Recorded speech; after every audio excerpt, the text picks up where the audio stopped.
Udah mulai nih. Baiklah, Assalamualaikum warahmatullahi wabarakatuh. Perkenalkan, nama saya Rosma Mayar. Saya selaku moderator pada presentasi kali ini. Pertama-tama adalah kita panjatkan puji syukur atas kehadiran Allah Subhanahu wa Ta'ala yang mana Dia telah melimpahkan rahmat dan karunia-Nya kepada kita semua sehingga kita telah sempat hadir di dalam The Meeting pada siang kali hari ini. Baiklah, sebelumnya saya akan memperkenalkan anggota kelompok saya dulu, yaitu kami dari anggota kelompok 9 yang beranggotakan 4 orang. Yang pertama yaitu Fadel Muhammad, yang kedua yaitu Futihat Kalbi Dereka, yang ketiga yaitu Tiara Amanda Sakira, yang keempat yaitu saya sendiri, yaitu Rosma Mayar. Baiklah, adapun topik yang kami bahas pada kali ini yaitu tentang perlindungan hukum bagi rakyat, perlindungan hukum di bidang perdata, dan perlindungan hukum dalam bidang publik.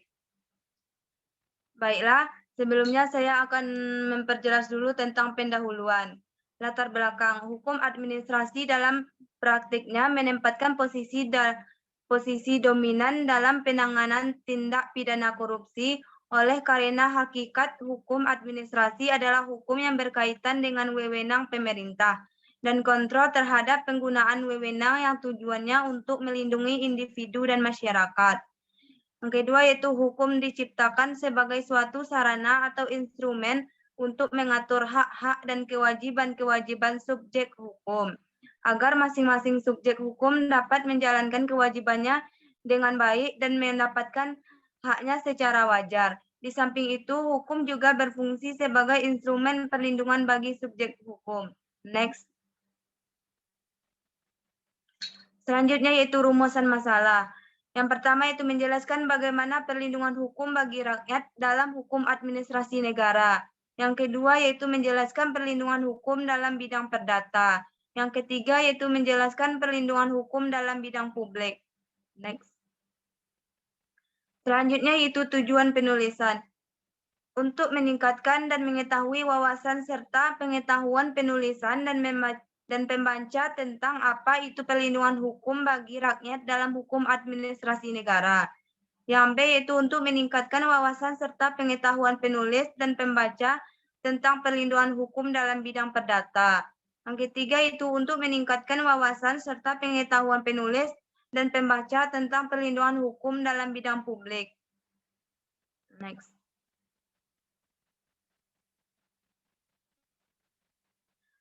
Manfaat.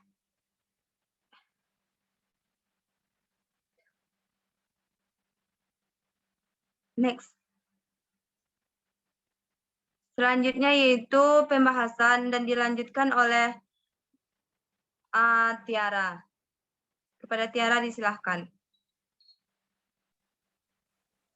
Selanjutnya pembahasan hak perlindungan hukum bagi rakyat. Perlindungan secara umum berarti mengayomi sesuatu dari hal-hal yang membahayakan atau lebih bersifat negatif. Sesuatu itu bisa saja berupa kepentingan maupun benda atau barang. Selain itu, perlindungan juga mengandung makna pengayoman yang diberikan oleh seseorang kepada orang yang lebih lemah. Next. Perlindungan hukum merupakan bentuk perlindungan yang utama karena berdasarkan pemikiran bahwa hukum sebagai sarana yang dapat mengakomodasi kepentingan dan hak konsumen secara komprehensif. Hukum memiliki kekuatan memaksa yang diakui secara resmi di dalam negara, sehingga dapat dilaksanakan secara permanen, berbeda dengan perlindungan melalui institusi lainnya seperti perlindungan ekonomi atau politik, misalnya yang bersifat temporer atau sementara. Bentuk perlindungan hukum yang paling nyata atau jelas yaitu adanya institusi-institusi penegak hukum seperti pengadilan, kejaksaan, kepolisian, dan lembaga-lembaga penyelesaian sengketa di luar pengadilan atau non-litigasi lainnya. Subjek hukum dalam hukum perdata terdapat dua subjek hukum yaitu 1. Subjek hukum orang pribadi adalah orang atau manusia yang telah dianggap cakap menurut hukum. Orang sebagai subjek hukum merupakan pendukung atau pembawa hak sejak dia dilahirkan hingga hidup hingga dia mati. 2. Subjek hukum berupa badan hukum Badan hukum merupakan kumpulan manusia pribadi atau dapat pula merupakan kumpulan dari badan hukum. Hukum melindungi kepentingan seseorang dengan cara mengalokasikan kekuasaan kepadanya untuk bertindak dalam rangka kepentingannya secara terukur. Kepentingan merupakan sasaran dari hak karena hak mengandung unsur perlindungan dan pengakuan. Next, dalam rumusan perlindungan hukum bagi rakyat, sengaja tidak dicantumkan terhadap pemerintah atau terhadap tindak-tindak pemerintahan dengan pertimbangan dan alasan berikut. 1. Istilah rakyat sudah mengandung pengertian sebagai lawan dari istilah pemerintah. Istilah rakyat pada hakikatnya berarti yang diperintah. Dengan demikian, istilah rakyat mengandung arti yang lebih spesifik dibandingkan dengan istilah-istilah dalam bahasa asing, seperti folks, people, atau people. 2. Dicantumkannya terhadap pemerintah atau terhadap tindak pemerintahan. Dapat menimbulkan kesan bahwa ada konfrontasi antara rakyat sebagai yang memerintah.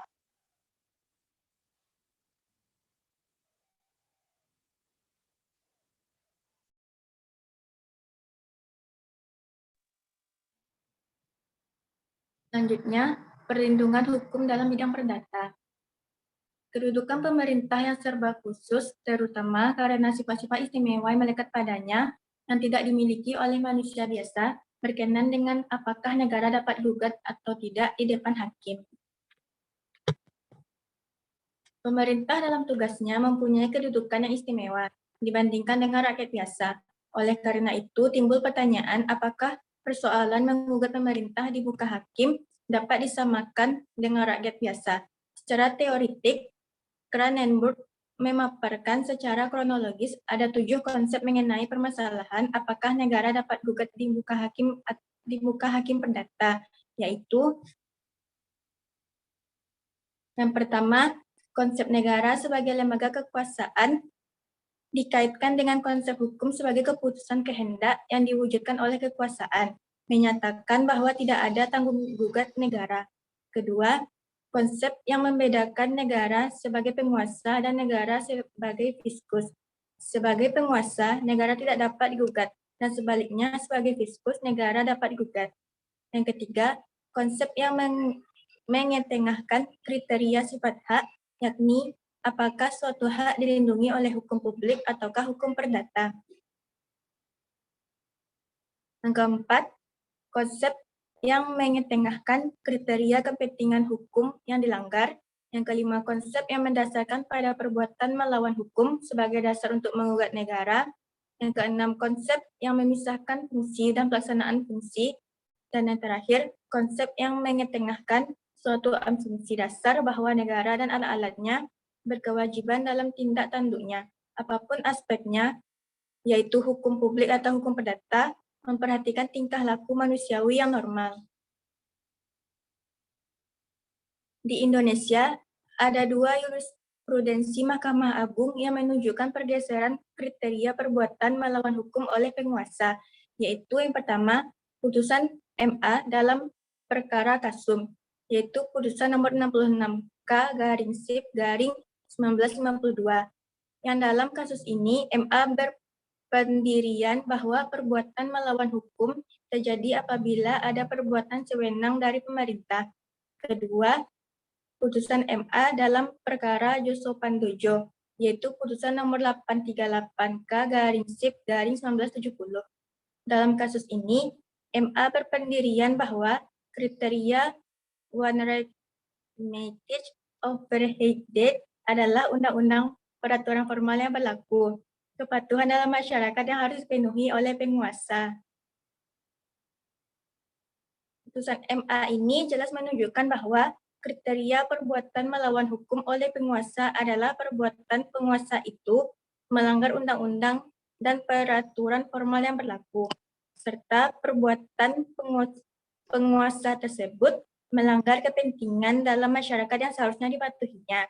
Perlindungan hukum bagi rakyat terhadap tindakan hukum pemerintah dalam kapasitasnya sebagai wakil dari badan hukum publik dilakukan peradilan umum. Baik, materi selanjutnya yaitu perlindungan hukum dalam bidang publik. Keputusan sebagai instrumen hukum pemerintah dalam melakukan tindakan hukum sepihak dapat menjadi penyebab terjadinya pelanggaran hukum terhadap warga negara, apalagi dalam negara hukum modern. Oleh karena itu diperlukannya perlindungan hukum bagi warga negara terhadap tindakan hukum pemerintah. Dalam rangka perlindungan hukum, keberadaan azas-azas umum pemerintahan yang baik memiliki peranan penting sehubungan dengan langkah mundur pembuat undang-undang yang memberikan kewenangan kepada pemerintah untuk membuat peraturan perundang-undangan dan adanya fresh mesin pada pemerintah. Ada beberapa hal yang menjadi alasan warga negara harus mendapat perlindungan hukum dari tindakan pemerintah, yaitu yang pertama, karena dalam berbagai hal warga negara dan badan hukum perdata tergantung pada keputusan-keputusan pemerintah seperti kebutuhan terhadap izin yang diperlukan untuk usaha perdagangan, perusahaan atau pertambangan. Karena itu warga negara dan bangsa hukum perdata perlu mendapat perlindungan hukum. Selanjutnya itu yang kedua, hubungan antara pemerintah dan warga negara tidak berjalan dalam posisi sejajar, dan warga negara berada di pihak lemah dalam hal ini. Yang ketiga itu berbagai perselisihan warga negara dengan pemerintah berkenaan dengan keputusan sebagai instrumen pemerintah yang bersifat sepihak dalam menentukan intervensi terhadap kehidupan warga negara.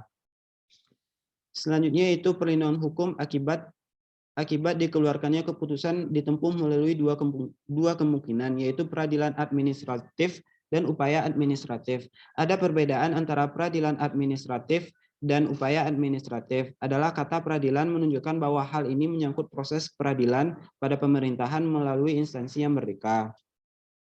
Sedangkan upaya administratif berkenaan dengan proses peradilan di lingkungan administrasi.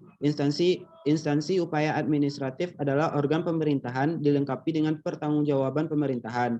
Dalam hal upaya administratif ini, tindakan pemerintahan tidak hanya dinilai berdasarkan hukum, namun juga dinilai dengan aspek kebijakannya. Selanjutnya itu upaya administratif. Ini ada dua macam, yaitu banding administratif dan prosedur keberatan. Banding administratif yaitu penyelesaian sengketa tata usaha negara dilakukan oleh instansi atasan atau instansi lain yang mengeluarkan keputusan yang disengketakan. Sedangkan prosedur keberatan adalah penyelesaian sengketa tata usaha negara dilakukan oleh instansi yang mengeluarkan keputusan yang bersangkutan. Baik, kesimpulan dari presentasi kali ini adalah hukum diciptakan sebagai suatu sarana atau instrumen untuk mengatur hak-hak dan kewajiban subjek hukum agar masing-masing subjek hukum dapat menjalankan kewajibannya dengan baik dan mendapatkan haknya secara wajar. Hukum berfungsi sebagai instrumen perlindungan bagi subjek hukum. Bentuk perlindungan hukum yaitu adanya institusi-institusi penegak hukum seperti pengadilan, kejaksaan, kepolisian, dan lembaga-lembaga penyelesaian sengketa di luar pengadilan. Selanjutnya, perlindungan terhadap warga negara diberikan apabila sikap tindak administrasi negara itu menimbulkan kerugian terhadapnya. Sedangkan perlindungan terhadap administrasi negara itu sendiri dilakukan terhadap sikap tindaknya dengan baik dan benar menurut hukum tertulis maupun hukum tidak tertulis. Di Indonesia, perlindungan hukum bagi rakyat akibat tindakan hukum pemerintah ada beberapa kemungkinan, tergantung dari instrumen hukum yang digunakan pemerintah. Instrumen hukum pemerintah yang lazim digunakan adalah peraturan perundang-undangan dan keputusan.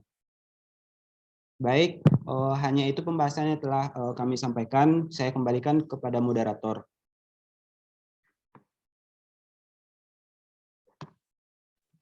Baiklah, terima kasih kepada teman-teman yang telah membacakan hasil presentasi. Saya selaku moderator, mohon maaf atas kesalahan dan kekurangannya. Saya akhiri dengan Assalamualaikum warahmatullahi wabarakatuh.